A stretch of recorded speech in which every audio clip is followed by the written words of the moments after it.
In 1997, Disney and Pixar made a 10-year, five-picture deal. Disney would receive 60% of each movie's profits, while Pixar received 40%. This deal was immensely profitable for both companies. By 2004, Pixar was proposing a new deal. Disney would be paid 10 to 15% distribution fee and a 50-50 profit split. Pixar would gain control of future films and co-ownership of the five previous films. Pixar would gain independence in return for higher cost and risk. Disney's primary incentive to form an exclusive relationship is its revenue model. As Michael Eisner said in 1997, I don't think people quite understand our company. We have many avenues of making money from one of our animated films. The video revenues from one of our films are large, the consumer products is huge. Disney relies on the sequel, theme park, and merchandise rights to cartoon characters for much of its revenue. In a more independent model, these rights may be lost. Pixar films have the highest domestic, international, and total box office revenues of all current companies. It makes sense that Pixar would want to gain more access to more of that revenue. However, Pixar has seen such success in large part due to tapping into Disney's massive distribution potential and evenly splitting costs with Disney from film production. Currently, Pixar pays a higher distribution fee compared to similar film company partnerships, and is disincentivized from creating profitable sequels to their films since Disney owns the sequel rights. Disney, in return, runs the risk of losing access to a growing film library that is much more lucrative and critically acclaimed than their own current output. Simply creating a new contract between the two separate entities would not capture the total value that could be gained should forces combine. The structure of split costs, revenues, and fees eats away at both companies' profits.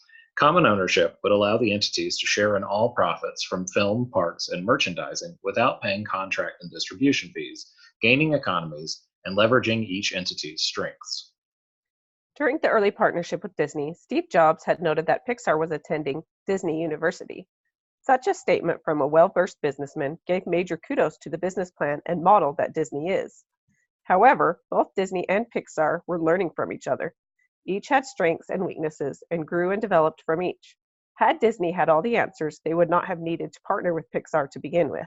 Should the acquisition of Pixar occur, it would be wise to lean on the strengths of each, partnering and collaborating as one entity, but doing so for the common good and not reinventing the wheel.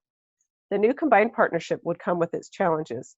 Strong leadership and personalities, as well as previous hard feelings, exist.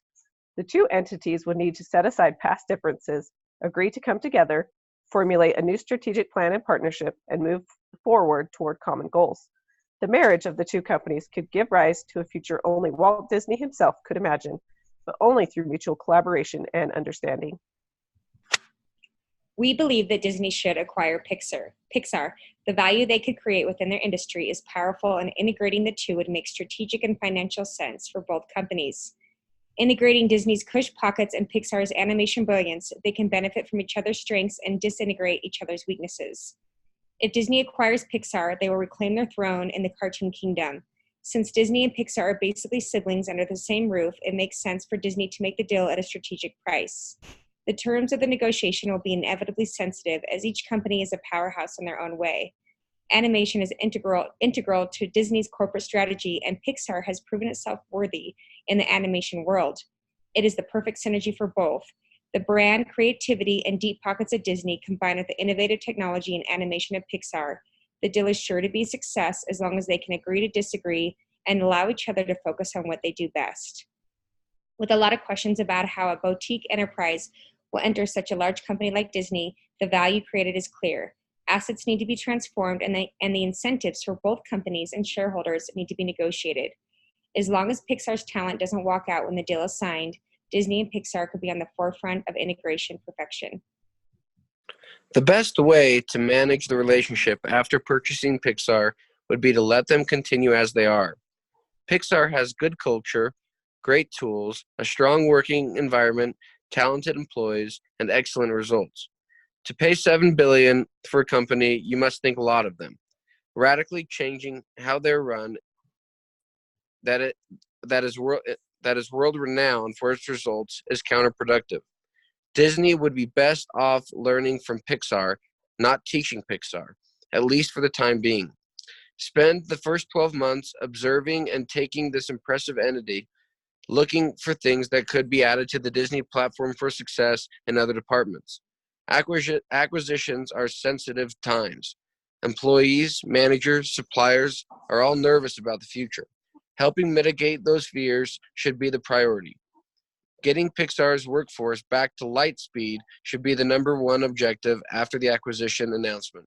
As for senior management, the CEO of Pixar should report directly to the Disney CEO and should be allowed to sit in on certain portions of the company board meetings. Also, Pixar will need its own board of directors. The acquisition of Pixar by Disney is a great idea. The synergies that exist between the two companies are the stuff that make dreams come true.